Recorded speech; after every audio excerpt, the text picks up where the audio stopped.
ከዕለታት አንድ ቅዳሜ እስኪ ዛሬ ፈታ ልበል ብላችሁ ወደ ሆነ ክለብ ትገባላችሁ። ዲጄው ያባበዱ ሙዚቃዎች እየከፈተ ነው። በዛ ላይ ደግሞ ክለብ ውስጥ ያሉት ቺኮቹ ቀሽት ናቸው። እናም አንድ 20ዎቹ መጀመሪያ ላይ የሚገኝ ታዳጊ ዲጄውን በሚከፍታቸው ሙዚቃዎች እጅግ በጣም ደስ ተሰኝቶ 4 ሚሊዮን ብር ሲሸልመው አስቡት። እሱ ብቻም አይደለም 9 ሚሊዮን ብር የሚያወጣ ዊስኪ ሲሸልመውም አስቡት። ከነዛ ቀሽት የሆኑ ቺኮችም አንዷ በአይንህ መርጠህ ነበረ። እናም ይህ ታዳጊ መጣና ልጅቷን የ500,000 ብር ቦርሳ በስጦታ መልክ ይሰጣታል። እንዲህ ነችና ማን ነው ይሄ ልጅ? ይህ ልጅ ማሎን ላምብ ይባላል። እናም ማሎን እጅግ በጣም ችግር ነበረበት። ስካመርም ነው፣ ሃከርም ነው። አሁን ብሩ ከየት እንደመጣ ይገባችኋል። ግን ታሪኩ ያበደ የሚሆነው ካሁን በኋላ መነግራችሁን ነገር ተግባራዊ ካደረጋችሁ ነው። ይህን ቪዲዮ ማየት ሲጀምሩ ላይክ ማለት እንዳረሱ፣ የዚህ ቻነል ፋሚሊ ለመሆንም ሰብስክራይብ በተኗን ጠቅ አድርጉልኝ። ይህን የመሰለ ማይክ የሰጠችን ደግሞ ሄማ ሞባይልስ ነች። ስልክ ቁጥሯና አድራሻዋ ዲስክሪፕሽን ላይ አስቀምጥላችኋለሁ። ዋየርለስ ማይኮች፣ ፖድካስት ማይኮች፣ ቲክቶክ መጀመር የምትፈልጉ ደግሞ ሪንግ ላይቶች በብዛትና በተመጣጣኝ ዋጋ አቅርባለች። የኔን ስም ተጠቅማችሁ ወደ ሱቃችሁ ስትሄዱ ደግሞ ታላቅ ዲስካውንት ታገኛላችሁ። ድሮ ልጆች ሆናችሁ አሁን እዚህ ጋር ሻንጣ ሙሉ ብር ብናገኝስ ምናምን ብላችሁ የጅል ጥያቄ ጠይቃችሁ አታውቁም? አሁን እዚህ ታሪክ ላይ የተፈጠረ ነገርም ተመሳሳይ ነበረ። እነዚህ ልጆች ከበቂ በላይ ማኒፌስት ስላደረጉ ነበረ ከበቂ በላይ ብር ለመስረቅ የተገደዱት።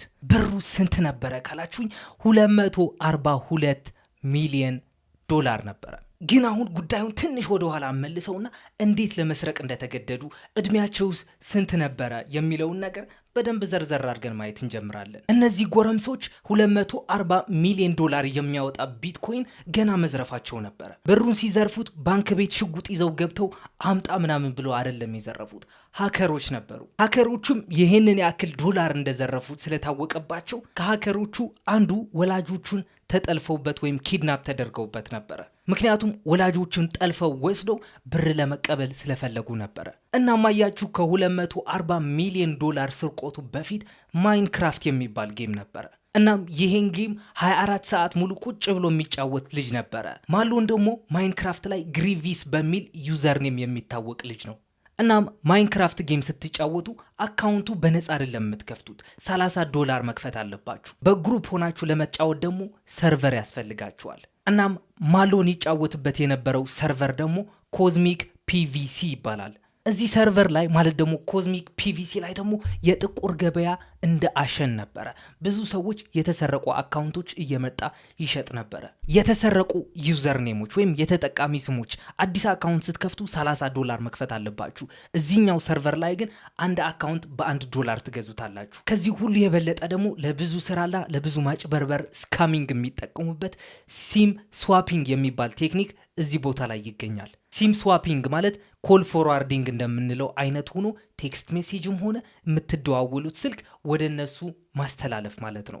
እንደዚህ የሚያደርጉት ደግሞ ቴሌ ከሚሰራው ሰው ጋር በሚስጥር በመገናኘት ብር ከፍለው የአንድ ሀብታም ሰው ሲም ስዋፕ ያደርጋሉ። እናም ማሎን ደግሞ ለታሪካችን እጅግ በጣም ወሳኝ የሆኑ 2 ሰዎች እዚህ ሰርቨር ላይ ያገኛል። አንዱ ጆን ዲኤል ሴራኖ ይባላል። ዩዘርኔሙም አም ቦክስ ቶፕስ ነበረ፣ ግን ጆን እያልን እንጠራዋለን። ሁለተኛው ደግሞ ቨር ቻይት ይባላል። ዩዘርኔሙም ዊዝ ይባል ነበረ፣ ቨር እያልን እንጠራዋለን። እናም ማሎን ከጆንና ከቨር ጋር ከተዋወቀ በኋላ ብዙ ነገር ያስተምሩት ጀመረ። ምክንያቱም ጆን ዲስኮርድ በሚባለው ሶፍትዌር ውስጥ የተሰረቁ የማይንክራፍት አካውንቶች ይሸጥ ነበረ። ጆን የሚያደርገውም ከዛ ኮዝሚክ ፒቪሲ የተባለው የማይንክራፍት ሰርቨር አካውንት የሚፈልጉ ሰዎች ካሉ ወደ ዲስኮርድ እንዲሄዱ ያደርጋል። ወደ ዲስኮርድ እንደመጡ ደግሞ ዩዘርኔም እና ፓስወርድ ይሰጣቸዋል። እነሱም $1 ይሰጡታል። በዚህ መልኩ $30 ሊገዙት የነበረው አካውንት $1 አገኙት ማለት ነው። ማሎን ደግሞ የማጭበርበሪያ ወይም ደግሞ የስካሚንግ ሶፍትዌሮች በመጠቀም በጣም ብዙ ሰዎች ማታለል ይጀምራል። የአንዳንድ ሰዎችም ሶሻል ሴኪሪቲ ናምበራቸውን በይፋ ማውጣት ጀመረ። የሚኖሩበት የቤታቸው ቁጥር ሳይቀር ይፋ ያደርግባቸውና አንዳንድ ሰዎች እንዲያጠቋቸው ያደርግ ነበረ። ግን ማሎን እንደዚህ አይነት የማጭበርበር ስራና አደጋ ውስጥ የሚከት ስራ መስራቱን ምን እንደሚያስከትልበት አላወቀም ነበረ። ምክንያቱም ይህ ልጅ በጣም ችግር ነበረበት። እናም እስከ 2023 መጨረሻ አካባቢ እነዚህ ሰዎች ማይንክራፍት ውስጥ እያጭበረበሩ ብር እያገኙ ነበረ። ግን ደግሞ ይህንን ብር በቂ አልነበረም። ስለዚህ የነበራቸው አማራጭ ማርሽ መቀየር ነበረ። እናም ጥቅምት 2023 ማሎን ለ90 ቀን ወደ ዩኤስ በቱሪስት ቪዛ ይሄዳል ከሲንጋፖር። አይ ቲንክ ይህን ልጅ ሲንጋፖራዊ ሳይሆን አይቀርም። ወደ ዩኤስ እንደሄደም የመመለስ ሀሳብ አልነበረውም በጭራሽ። እናም ማሎን ዩኤስ እንደደረሰ ወደ ቴክሳስ ያቀናና ከጆን ጋር ይገናኛል። ጆን ደግሞ ኮነር ከሚባል ሰው ጋር ያስተዋውቀዋል። ስለዚህ እነዚህ 3 ሰዎች ሩሜቶች ሆነው አንድ ላይ መኖር ጀመሩ። ይህ ስራም የሚያስተዳድራቸው ስራ ሆነ። እነዚህ ታዳጊዎች ግን ዝም ብለው እንዳመጣላቸው የሚሰራው አልነበሩም። እያንዳንዳቸው የየራሳቸው ሚና ነበራቸው። የመረጃ ሰዎች ወይም ደግሞ ዳታ ጋይስ ነበሩ። እነዚህ ልጆች የተለቀቁ መረጃዎችን እግር በእግር እየተከታተሉ ማን ሀክ መደረግ እንዳለበት ኢንፎርሜሽን ያቀርባሉ። ደዋዮችም ነበሩ ወይም ኮለርስ ነበሩ። እነዚህ ልጆች ደግሞ የጎግል፣ የጄሚናይ፣ የያሁ ካስተመር ሰርቪስ በመምሰል ሰዎቹ ጋር መደወል ነበረ። ኦፍኮርስ የሚደውሉት ለማታለል ነው። አደራጆች ወይም ደግሞ ኦርጋናይዘርስ የሚባሉ ዲፓርትመንትም ነበራቸው። እነዚህ ልጆች ደግሞ የማጭበርበሪያ ወይም ደግሞ የስካሚንግ ፔጅ ዌብሳይት መስራትና ማዘጋጀት ነበረ ስራቸው። እናም ታርጌታቸው ወደዚህ ዌብሳይት እንደገባ የቢትኮይን ዋሌቱን ከመቅጽበት ባዶ ማድረግ ነበረ። ገንዘብ አንቀሳቃሾች የሚባሉም ነበሩ ወይም ማኒ ሙቨርስ የሚባሉ። እነዚህ ሰዎች ደግሞ ከክሪፕቶ ተሰርቆ የመጣ ብር ወደ ጥሬ ገንዘብ መቀየር ነበረ ስራቸው። ፊዚካል ባክአፕ የሚባል ዲፓርትመንትም ነበራቸው። እነዚህ ሁሉ ለመዝረፍ የተዘጋጀውን ወይም የታቀደውን ካልተሳካ ደግሞ ሂደው በአካል ቤቱን ሰብረው በመግባት የቢትኮይን ዋሌት የሚሰርቁ ዲፓርትመንቶች ናቸው። እናም ይህ ስራ ካሁን በኋላ የስካሚንግ ወይም ደግሞ የማጭበርበር ድርጅት ሳይሆን የሳይበር አታከሮች ቡድን ሆነ። 2023 በዚህ መልኩ በመደራጀት ካሳለፉት በኋላ 2024 ደግሞ የስኬታቸው ዓመት ሆነች። ማለት ደግሞ መጋቢት ወር ላይ $600,000 ይሰርቃሉ። ግንቦት ወር ላይስ $2.9 ሚሊዮን ይዘርፋሉ። ሰኔ ወር ላይስ $870,000 ይሰርቃሉ። ሐምሌ ወር ላይስ $1.7 ሚሊዮን ይሰርቃሉ። ይቺ ሐምሌ ወር ላይ የዘረፏት ደግሞ እነዛ ፊዚካል ባክአፕ የነበሩ ሰዎች የአንድ ሰው በር ገንጥለው በመግባት ያካሂዱት እጅግ የተሳካ ሃይስት ነበር ወይም የስርቆት ወንጀል ነበረ። እንደዚህ ያደረገው ደግሞ ማርሊን ፋሮ የተባለ አባላቸው ነበረ። እነዚህ ሰዎች እየሰፉና እየተባዙ ነበር የመጡት። ማርሊን ፋሮ ያደረገው ደግሞ ወደ ኒው ሜክሲኮ ድረስ በመሄድ እዛ ያለውን ቪክተማቸውን ወይም ተጠቂ ወገናቸውን ታርጌታቸውን ቤቱ ሰብሮ በመግባት የቢትኮይን ዋሌቱን ነበር የሰረቀው። ግን ማርሎን አሁንም በህገ ወጥ መንገድ ዩኤስ ውስጥ እየኖረ ነው። ምክንያቱም የ90 ቀን የቱሪስት ቪዛ ነበረ አስመጥቶ ወደ ዩኤስ ሄደው ኤክስፓየር አድርጓል። እሱ ግን ይህንን ያክል መላ ከሰራን ለምን ትንሽ በተን እናናረግም ይባባላሉ። እነዚህ ሰዎች አይን ውስጥ እንዲገቡ ያደረጋቸው ማርሎን ነበረ። ማርሎን በሰራው ልክ ያጠፋ ነበረ፣ በሰረቀው ልክ ይበትን ነበረ። የግል ጄት ይከራያሉ፣ ቤትም ይገዛሉ፣ ውድ የሆኑ መኪኖችም ይገዛሉ። እንደዚህ ሲያደርጉ ግን ውድቀታቸው እያፋጠኑ እንደሆኑ አልገባቸውም ነበረ። እናም ነሐሴ ወር ላይ 2024ም እነዚህ ሰዎች ዋሽንግተን ዲሲ ውስጥ የሚኖር አንድ የክሪፕቶ ባለሀብት ታርጌት ያደርጋሉ። ይህ ባለሀብትም ስሙ ማን እንደሆነ ማንነቱም እስካሁን ድረስ አይታወቅም። ማን እያልን እንጥራው? ቅመሙ እያልን እንጥራው። ግን ቅመሙ እንደምታስቡት ስማርት አልነበረም። እናም ቅመሙ ላይ አሰልቺ የሚባል የጥቃት ሙከራ መሰንዘር ጀመሩ። ይህ ጥቃት ሲፈጽሙበት ደግሞ የኖርዝ ኮሪያና የሩሲያ አይፒ አድረስ በመጠቀም ነበረ። በሺዎች የሚቆጠሩ የመግቢያ ሙከራዎች ወይም ደግሞ የሎጊን ሙከራዎች ያደረጉበት። ቅመሙም ስልኩ ላይ የሚመጣለት ኖቲፊኬሽን በተደጋጋሚ እርሶኖት ወይም ኢዚሲዩ የሚል ኖቲፊኬሽን ነበረ። ይህ መልእክትም እጅግ በጣም አሰልቺና የማያቋርጥ ነበረ። ከዛ በኋላ ነበረ ከነዚህ ልጆች ስልክ የደወለለት ሰውም ቨር ነበረ። ቨር ሲደውልለት ደግሞ የጉግል የድጋፍ ሰጪ ማዕከል አስመስሎ ነበረ።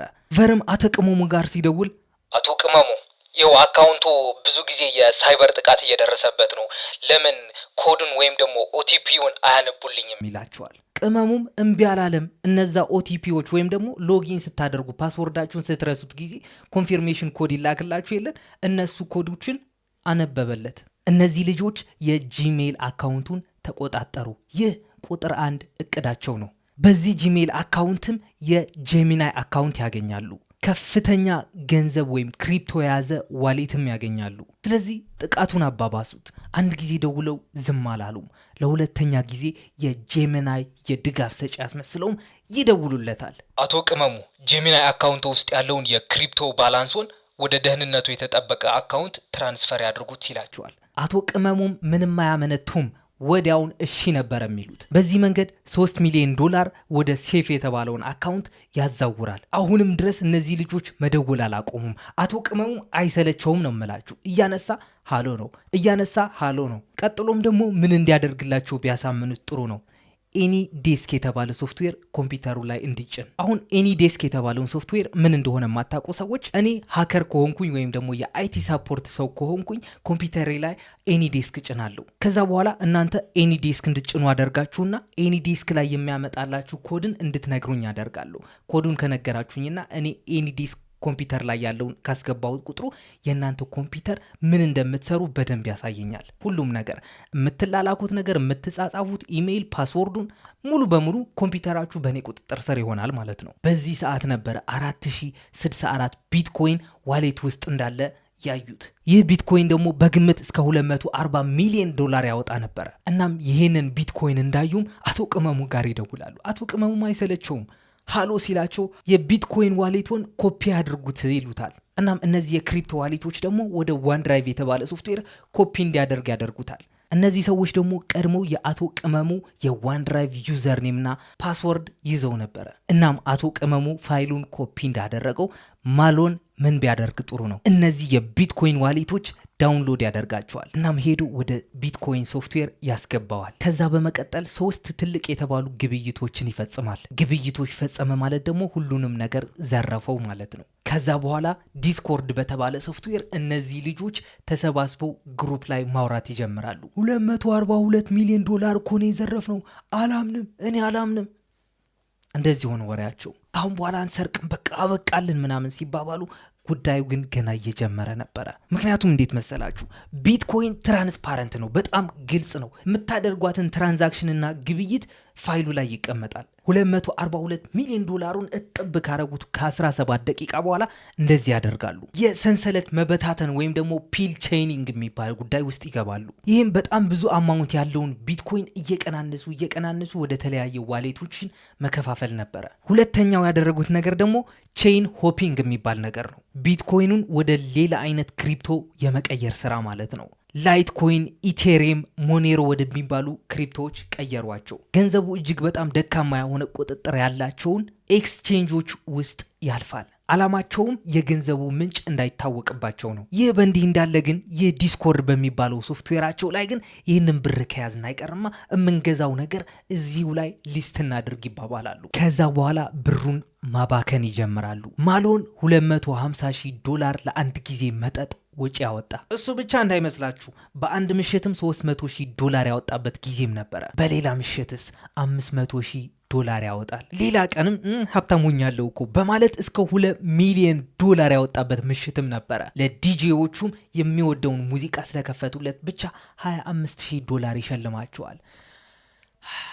ዲጄ ባደረገኝ። እስከ $60,000 የሚያወጡ ውድ የሆኑ ሻምፓኞችም ለእያንዳንዳቸው ማደል ጀመረ። ከዛም ወደ ማያሚ ሂቢስከስ ወደ ተባለ ቦታ ያቀናል። በሂቢስከስ ደሴት ደግሞ $62,000 በወሩ እየከፈለ የሚኖርበት ቤት ይከራያል። የመኪና ማቆሚያውም ላምበርጊኒ፣ ፌራሪ፣ ፖርሽ፣ ቢኤምደብሊው፣ መርሴዲስ እጅግ በጣም ውድ የሆኑ መኪኖች የተሞላ ነበረ። ለማያውቃቸው ሴቶችም ወደ ክለብ እንደገባ ውድ የሆኑ የእጅ ቦርሳዎች ይሰጣቸው ነበረ። ቆንጆ ይህን ቦርሳ ይመችሻል? በርኪን ይባላል። ይሄውልሽ በነፃ ነው፣ አታስቢ፣ መጠጥም ከኔ ነው እያለ ሴቶቹን ያቀብጣቸው ጀመረ። በሌላ በኩልም ሄርሜስ ኬሊ የተባለ እጅግ በጣም ውድ የሆነ የእጅ ቦርሳም ይሰጣቸው ነበረ። ማሎን የቀድሞ ፍቅረኛው ወይም ኤክሱን ለመመለስ ላምቦርጊኒ መኪና ልግዛልሽ ይላታል። ይህ ላምቦርጊኒ ዩረስ የሚባለውን መኪና ደግሞ በእኛ ሲሆን እስከ 36 ሚሊዮን ብር የሚያወጣ ነው። ኤክሱን ለመመለስ ያደረገው ጥረት እጅግ በጣም የሚያስቀኝ ነገር ነው። እሷ ግን ፍቃደኛ አይደለሁም ትለዋለች። ምክንያቱም ብሩ ከየት እየመጣ እንደሆነ አልገባትም ነበረ። እንደነ ማሎን የመሳሰሉ በስካሚንግ የሚተዳደሩ ሌላ ተቀናቃኝ የሆኑ ግሩፖችም እነ ማሎን ላይ አይናቸውን ማሳረፍ ይጀምራሉ። እናም በዳንበሪ ከኔክቲከት የተባለ ቦታ የቨር ወላጆች ጥቃት ይደርስባቸዋል። ቤት ለመግዛት ተረጋግተው መኪናቸውን በሚነዱበት ሰዓት ከየት መጣ ያልተባለ መኪና መጥቶ እልም ያደርጋቸዋል። ከፊት ለፊታቸው ደግሞ ነጭ ሚኒባስ ይመጣና መንገዱን ዘግተውባቸው 6 ጭንብል የለበሱ ሰዎች ከመኪናቸውን ወጥተው እነዚህ 2 ሰዎች መደብደብ ጀመሩ። በፕላስተርም እጃቸውና እግራቸው አስረው ወደ ነጭ ሚኒባሱን ያስገቧቸዋል። እንደዚህ ሲያደርጉ ግን ፖሊስ በአቅራቢያው ነበረ። ፖሊስ በሚያሳድዳቸው ሰዓትም ይቺ ነጭ ሚኒባስ ሄዳ ከኤሌክትሪክ እንጨት ጋር ትጋጫለች። በፖሊስ ቁጥጥር ስርም ይውላሉ። እንደዚህ ያደረጉበት ምክንያት ደግሞ የቨር ወላጆች አግተው በመያዝ እነ ቨርና እነ ማሎንን ብር ለመጠየቅ ነበረ። ምክንያቱም ሰርቀዋላ፣ አሪፍ ጨላ አግኝተዋላ። እናም እነዚህ 6 አጋቾች በፖሊስ ቁጥጥር ስር እንደዋሉ ጉዳዩ ሲጣራ ክሪፕቶ ስርቆት እንደሆነ ፖሊሶች ይደርሱበታል። እናም ይህንን ጉዳይ ዛክ የተባለ የክሪፕቶ መርማሪ ጉዳዩን ይዘዋል። ዛክ እስካሁን ድረስ ማንነቱን ግልጽ አድርጎ ይፋ አድርጎ ያወጣ ሰው አይደለም። እናም ዛክ ጉዳዩን በጥልቀት መመርመር ሲጀምር አጠራጣሪ የሆኑ ሁኔታዎችን ያገኛል። ቅድም እንደነገርኳችሁ ቢትኮይን እጅግ በጣም ትራንስፓረንትና ግልጽ ነው። የምታደርጉት ትራንዛክሽን በይፋ ይቀመጣል። ስለዚህ ዛክ ያገኘው ደግሞ $600,000 ትራንስፈር እንደተደረገ ነበረ። ከዛ በመቀጠልስ $1 ሚሊዮን፣ ከዛ በመቀጠልስ $2 ሚሊዮን። እናም ነገሮችን ወደ ኋላ መመርመር ጀመረ። እናም መጀመሪያ ላይ ዲስኮርድ ሶፍትዌር ላይ ዝርፊያውን ሲያካሂዱ የተቀረጹት ቪዲዮ ያገኛል። ለምን እንደሆነ አላቅም፣ ብቻ ግን ስክሪን ሪከርድ ተደርጎ የ90 ደቂቃ ቪዲዮ ያገኛል።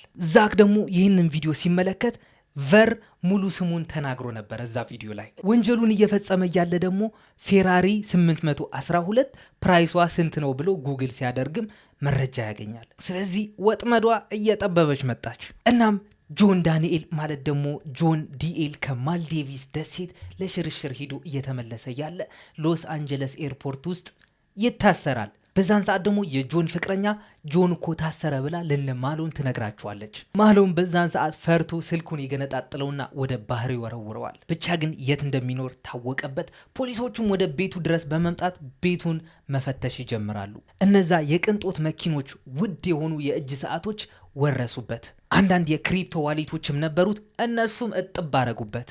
በዚህ ሰዓት ጆን ጥፋቱን አመነ። ብሩን እንዴት አድርገው እንደሰረቁት እያንዳንዷን መንገድ ያሳያቸው ጀመረ ለፖሊሶቹ። ቨር ደግሞ መልሶ ብሩን እንዴት አድርገው እንደዘረፉት መረጃ ለመስጠት ከፖሊሶቹ ጋር ተስማምቶ ነበረ። በዛን ሰዓት በዋስ ተለቆ ነበረ። አይዶኖ እንዴት እንደሆነ አላቅም፣ ለምን በዋስ እንደለቀቁትም አላቅም። ብቻ ግን በዋስ ተለቆ ያለ $2 ሚሊዮን መልሶ በማጭበርበር ይሰርቃል። ከዚህ $2 ሚሊዮን $200,000 በቁማር ይበላል። እናም $2 ሚሊዮን ቨር እንደሰረቀው አይታወቅም ነበረ። ምክንያቱም ቪፒኤን አብርቶ ነበረ የሚጠቀመው። የሆነ ሰዓት ላይ ግን ቪፒኤኑ እንዴት እንደሆነ አላቅም ጠፋበት። ፖሊሶቹ ይደርሱበታል። ስለዚህ የዋስ መብቱን ተሰረዘና ወደ እስር ቤት መለሱት። እናም በጠቅላላ ፖሊስ እነዚህ ልጆች የዘረፉትን ብር 263 ሚሊዮን ሆኖ ያገኘዋል። እዚህ ሰርክል ላይ ወይም እዚህ ስራ ውስጥ የነበሩ ደግሞ 8 ሰዎች ሆነው ተገኙ። ማሎን ግን እስከዚህ ሰዓት ድረስ ጥፋተኛ አይደለሁም ብሎ እየተከራከረ ይገኛል። ሊፈረድበት የሚችል ቅጣት ደግሞ ለ20 ለ30 ዓመታት ሊሆን ይችላል። ግን ፖሊስ እነዚህ ልጆች የዘረፉት ብር ሙሉ በሙሉ ማግኘት አልቻሉ። የማይታወቁ ወይም ደግሞ ሂድን የሆኑ በሚስጥር የተያዙ የክሪፕቶ ዋሌቶች ይጠቀሙ ስለነበረ ነው እነዚህ ልጆች። በዛ ላይ ደግሞ እስካሁን ድረስ ያልታወቁ ተባባሪዎችን አሉ። በቁማር የከሰሩት ብርም አለ። እዛ ክለብ ውስጥ ገብተው የበተኑት ብርም አለ። ብቻ ግን $79 ሚሊዮን በዋሌታቸው ተገኘ። ከ100 ምናምን ሚሊዮን በላይ ግን የት እንደገባ አይታወቅም። እናም ከነዚህ ልጆች የተወረሱ የቅንጦት ንብረቶች በጨረታ እንዲሸጡ ይደረጋል። ግን እስካሁን ድረስ አቶ ቅመሙ ማን እንደሆነ በግልጽ አልታወቀም። አያችሁ፣ ከዚህ ታሪክ ምን ተረዳህ ብትሉኝ፣ አብዛኛውን ጊዜ ጭንቅላታችን ውስጥ ማኒፌስት የምናደርግበት ጉዳይ አለ። ጉዳዩ ሲመጣ ግን እንዴት ማኔጅ ማድረግ እንዳለብን ደግሞ መማር አለብን አስቀድመን። ብቻ ግን እስካሁን ድረስ ይህን በመሰለ ማይክ የለፈለፍኩትን ነገር እንደሚመቻችሁ ተስፋ አደርጋለሁ። ያላችሁ ሀሳብ አስተያየት ኮመንት ሴክሽን ላይ ማስቀመጥ እንዳረሱ፣ ቪዲዮውን ላይክ ማለት እንዳረሱ። የዚህ ቻናል ቤተሰብ ለመሆን ደግሞ ሰብስክራይብ የምትለዋን በተን ጠቅ አድርጉልኝ። ቀጣይ ደግሞ ባበደ ስቶሪ እስክንገናኝ ድረስ ሰላማችሁን ያብዛልኝ። ይሜ